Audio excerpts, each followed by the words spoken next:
Bonjour à tous, alors abordons maintenant le dernier chapitre de la mécanique, à savoir la dynamique en référentiel non galiléen.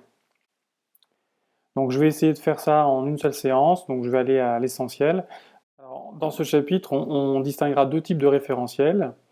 D'abord, pour commencer, les référentiels en translation, puis ensuite on verra les référentiels en rotation. Alors commençons par les référentiels en translation et posons le problème. Donc imaginez, vous avez un référentiel que vous allez supposer galiléen, que moi j'appellerai dans tout ce chapitre grand R. Donc c'est un référentiel, donc un repère temporel, une horloge, qui est de toute façon la même pour tout le monde, puisque je rappelle que le temps newtonien est absolu, et un repère d'espace. Alors ce repère d'espace, c'est un système de trois axes que je vais noter U1, U2 et U3, et puis O, ce sera l'origine de ce repère. Maintenant, imaginons un autre référentiel que je noterai R', avec un autre système d'axes, U'1, U'2, U'3, avec une autre origine O'. Ce référentiel peut être en mouvement par rapport à grand R. Alors si R est un référentiel galiléen, R' ne l'est pas forcément. Nous verrons plus tard quelles sont les conditions pour que ce référentiel soit galiléen. Mais a priori, il ne l'est pas.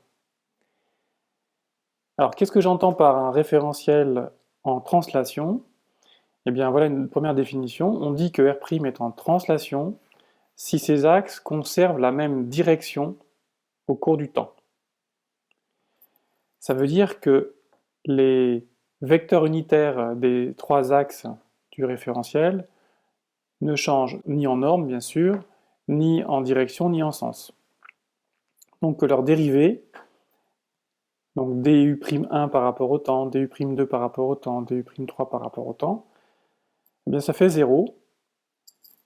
Évidemment, quand je parle de dérivée temporelle, je parle de dérivée temporelle pour un observateur grand R. Concrètement, ça veut dire qu'on a des situations de ce type-là. Donc par exemple, voilà, vous avez ici le référentiel grand R, qui est, on va dire, donc ici fixé en haut, ici.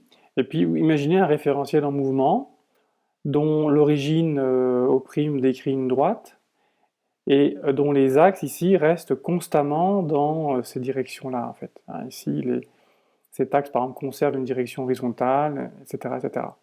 Là, on a une translation. Alors, le fait que O' décrive une droite signifie que le référentiel A' décrit un mouvement de translation rectiligne.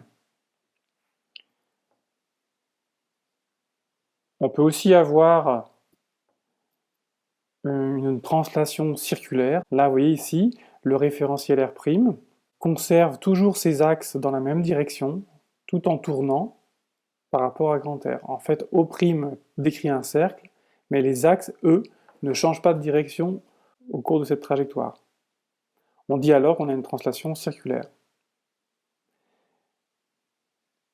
Donc c'est par exemple ce qui se passe dans les fêtes foraines. Si vous voyez un peu ce que c'est l'attraction de la grande roue, vous avez des nacelles qui sont en translation circulaire, qui au cours de leur mouvement gardent la même orientation par rapport à la Terre, mais leur centre de gravité décrit un cercle. On a une translation circulaire.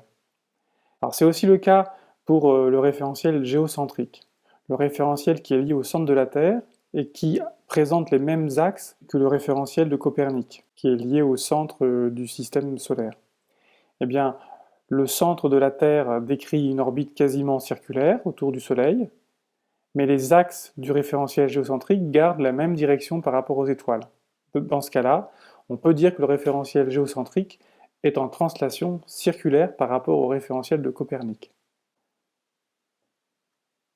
Ce qui caractérise finalement un mouvement de translation, c'est finalement la vitesse de O'. Si vous connaissez la vitesse de O', vous connaissez la vitesse de n'importe quel point lié à R'. Alors maintenant, venons-en à la composition du mouvement. Alors ce qu'on entend par composition du mouvement, c'est la réponse à la question comment je peux exprimer le mouvement dans R' par rapport à ce que j'observe dans R. Là, je vous donne un résultat que je ne démontre pas, mais vous pouvez aller voir dans le polycopier la démonstration. Premier résultat assez simple à retenir, c'est que la vitesse d'un point M dans R, c'est la vitesse que l'on observerait du point M si on était lié à R', qu'on appelle la vitesse relative, plus la vitesse du référentiel R' par rapport à R, c'est-à-dire la vitesse de O', qu'on appelle la vitesse d'entraînement. Donc, ce qu'il faut retenir, c'est que la vitesse dans le référentiel grand R, ça se décompose en deux termes. C'est ce que je vois dans R', la vitesse relative, plus l'effet d'entraînement du référentiel R' par rapport à R, donc la vitesse de R' par rapport à R. Ce que l'on a pour la vitesse, on l'a aussi pour l'accélération. L'accélération d'un point M vu par un observateur dans le référentiel grand R, c'est l'accélération vue dans R', donc que je vais aussi appeler accélération relative, plus l'accélération d'entraînement, c'est-à-dire l'accélération due au mouvement de R' par rapport à R. Donc ici, l'accélération de R' par rapport à R, c'est ni plus ni moins que l'accélération de O'. Donc voilà deux relations simples à retenir qui sont valables pour le mouvement de translation. Premier exercice, pour illustrer ça, imaginez un nageur traverse un fleuve en nageant à la vitesse v constante par rapport à l'eau. Donc imaginez, le nageur fournit le même effort et il nage dans la même direction par rapport à l'eau. Le fleuve s'écoule à une vitesse u uniforme. Question, quelle est la trajectoire du nageur par rapport à la Terre? Donc je vais faire un petit dessin au tableau. J'ai dessiné ici le fleuve, ici en bleu. Là en noir, vous avez les berges du fleuve. Et vous avez le nageur, je vais l'appeler N par exemple, le nageur qui nage avec une vitesse V par rapport à l'eau. Et puis U, c'est la vitesse d'écoulement de l'eau qu'on suppose constant. Donc en tout point du fleuve, la vitesse d'écoulement est la même.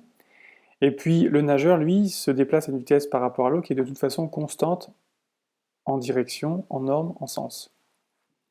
Alors là, on peut distinguer deux types de référentiels. Le référentiel R, qui est en fait le référentiel lié à la Terre, et le référentiel R', qui est le référentiel lié au fleuve. Donc vous voyez, le référentiel R' lié au fleuve eh bien, se déplace par rapport au référentiel R dans un mouvement de translation, puisque les axes ici sont fixes, et la vitesse de translation, c'est la vitesse de O', qui est en fait la même chose que petit u. Donc ce référentiel est entraîné par le fleuve. La vitesse V, petit v, ici, c'est en fait la vitesse du nageur par rapport au fleuve, donc par rapport à R'. Si je veux connaître la trajectoire dans le référentiel terrestre, eh bien une première chose que l'on peut faire, c'est déjà calculer la vitesse que l'on observe dans le référentiel terrestre. Donc là, j'applique la loi de composition du mouvement, et plus précisément la loi de composition des vitesses, qui dit que la vitesse du nageur par rapport à R, c'est la vitesse du nageur par rapport à R', plus la vitesse d'entraînement du référentiel R' par rapport à R. Qu'est-ce que c'est que ça? Bien, la vitesse de n par rapport à R', c'est par définition v, et la vitesse d'entraînement, c'est la vitesse de O', et c'est donc petit u. Donc dans le référentiel terrestre, le nageur a une vitesse qui est donnée par simplement v plus u. Alors vous voyez, c'est-à-dire que v, imaginons que v soit comme ça, c'est un vecteur constant. U est un vecteur également constant. Donc vous voyez bien que la somme vectorielle est aussi un vecteur constant. Conclusion, le nageur présente une vitesse constante en norme et en direction. Or donc, quelle est la trajectoire qui donne une vitesse constante en norme et en direction? Eh bien, c'est la trajectoire rectiligne uniforme. On a V ici, j'ajoute petit u, donc le vecteur résultant, le voici. Ça, c'est la vitesse du nageur par rapport au référentiel terrestre. Et donc la trajectoire, c'est une droite portée par cette vitesse. Et voilà, le nageur va donc décrire une droite comme ceci. Et s'il part de ce point-là, de la berge, eh bien il va forcément arriver de l'autre côté du fleuve en B2, ici. Maintenant, venons-en à la notion importante de force d'inertie. Mettons que l'on ait un point matériel qui est soumis à des forces, à une résultante des forces que j'ai notées petit f, qui est en mouvement dans le référentiel galiléen. Dans ce cas-là, je peux écrire le PFD dans ce référentiel, et je dirais donc que la masse de ce point fois son accélération, c'est l'ensemble des forces qui agissent sur ce point. Si maintenant je remplace l'accélération de m par rapport à r par l'accélération de m par rapport à r' plus l'accélération d'entraînement, j'obtiens m fois l'accélération relative est égal à f moins m fois l'accélération d'entraînement. Donc je vois apparaître un terme ici que je notais FIE avec une flèche dessus, c'est un vecteur qui s'écrit donc moins m fois l'accélération de r' par rapport à r. Et vous voyez, ce vecteur-là, c'est un vecteur qui a la même dimension que celui-ci, puisque j'ajoute deux termes ici, donc c'est forcément une grandeur homogène à une force. Alors cette grandeur, on l'appelle la force d'inertie d'entraînement. Force d'inertie parce que ça dépend de la masse m qu'on appelle la masse inerte, et d'entraînement parce que ça dépend de l'accélération d'entraînement de r' par rapport à r. Cette force, j'insiste, n'est pas une vraie force. C'est ce qu'on appelle parfois une pseudo-force. Simplement, elle se traite comme une force, c'est-à-dire que tout se passe comme si on pouvait appliquer le PFD dans r', à condition d'ajouter un terme supplémentaire, qui est ici la force d'inertie d'entraînement. Donnons quelques exemples. Prenez par exemple l'ascenseur en chute libre. Imaginez un ascenseur dans lequel vous avez une personne qui se trouve sur une balance, qui se pèse. Donc la personne est au repos dans l'ascenseur est en chute libre. Je voudrais savoir quel poids indique la balance. Dans un premier temps, je vais définir un référentiel lié à l'ascenseur, que je vais noter R', ce sera le référentiel relatif, celui-là. Ce référentiel, par rapport à la Terre, que je vais supposer galiléen, eh bien ce référentiel est en translation. Et même on peut aller plus loin, le référentiel est en translation rectiligne, puisque chaque point de l'ascenseur décrit une droite verticale descendante. Donc on a un ascenseur en translation rectiligne, et j'appelle petit a l'accélération d'entraînement, c'est-à-dire l'accélération de O', ou de tout point lié à ce référentiel. Ce référentiel n'est pas galiléen, mais ce qu'on vient de voir, c'est qu'on peut malgré tout utiliser le principe fondamental de la dynamique, à condition d'ajouter un terme supplémentaire qui est la force d'inertie d'entraînement. Donc ici, dans ce référentiel R', je regarde quelles sont les forces qui agissent sur la personne ici. Donc il y a bien sûr la pesanteur terrestre, vous avez l'action de contact de la balance sur la personne, que j'appelle R. Ça, ce sont les vraies forces. J'ajoute également la force d'inertie d'entraînement, ici. Et dans ce référentiel R', je vois la personne au repos. Donc je peux dire la somme des forces plus la force d'inertie d'entraînement est égale à 0, puisque l'accélération de la personne dans R' égale à 0. Dans ce cas-là, voici ce que j'ai, P plus R plus FIE égale 0, sachant que la force d'inertie d'entraînement, c'est moins la masse fois l'accélération d'entraînement. Donc c'est moins ma. Alors quand vous remplacez P par mg et F par moins ma, vous obtenez que R, c'est simplement m fois a moins g. Or, ce que va mesurer la balance, c'est précisément la norme de R. Le poids qu'indique la balance, c'est simplement la norme de R. Quand vous vous pesez sur une balance, sur Terre, eh bien la norme de R, c'est votre poids, Et donc la balance indique votre poids.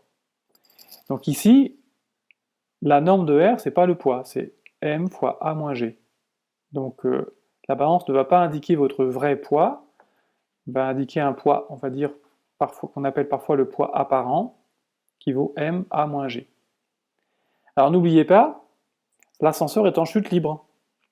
Donc si elle est en chute libre, c'est que son accélération vaut G, puisque tous les corps en chute libre tombent avec la même accélération qui vaut G. Alors, bien sûr, je suppose ici qu'il n'y a pas de frottement, on est en chute libre. Hein. Donc ici, si vous remplacez A par G dans l'expression du haut, vous trouvez simplement R égale 0. Autrement dit, la balance indique 0. Et on dit alors qu'on est en apesanteur, parce que le poids apparent vaut 0. Et ceci, c'est général. Dans tout système en chute libre, tous les corps intérieurs sont en apesanteur. Par exemple, dans la Station spatiale internationale, qui est une station en orbite autour de la Terre, étant en orbite autour de la Terre, elle est en chute libre. Elle tombe sur la Terre, sauf qu'elle a une vitesse orthoradiale qui fait qu'elle tourne, plutôt que tomber, mais elle est en chute libre, elle est soumise à sa gravité. Et donc, dans la station spatiale, tous les astronautes qui y sont, et de manière générale tous les corps qui y sont en apesanteur. Alors donnons un autre exemple observé plus couramment, c'est l'exemple du freinage d'un véhicule. Imaginez, vous êtes dans un véhicule qui avance vers la droite, et brutalement vous freinez. Donc vous provoquez une accélération du véhicule vers la gauche, qui s'oppose à la vitesse. Le référentiel lié à la voiture est un référentiel en translation, qui présente une accélération d'entraînement qui vaut petit a, justement.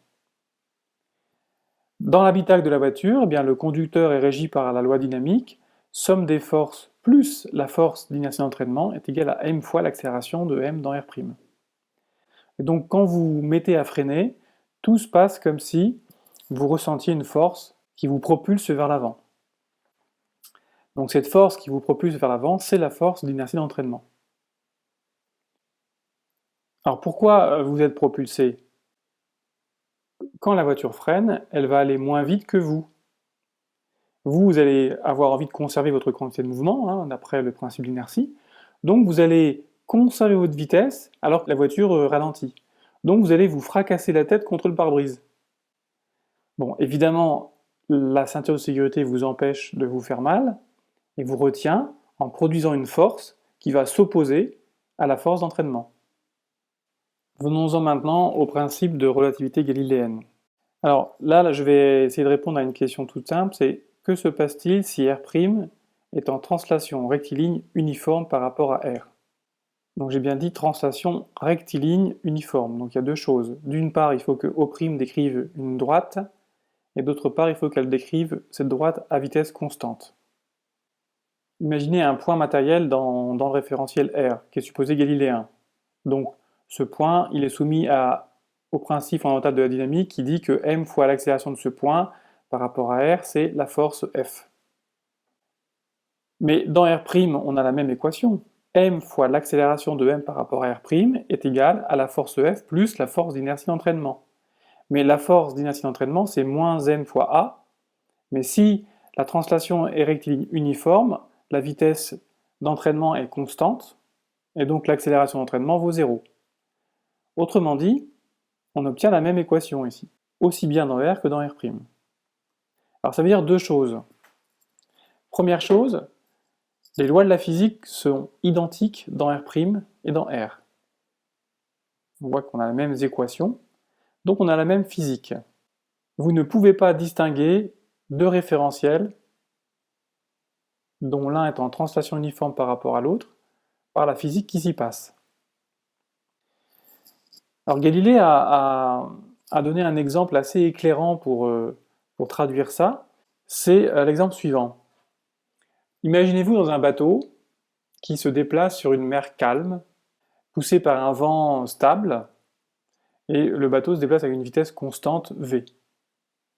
Vous grimpez en haut du mât et vous lâchez une bille.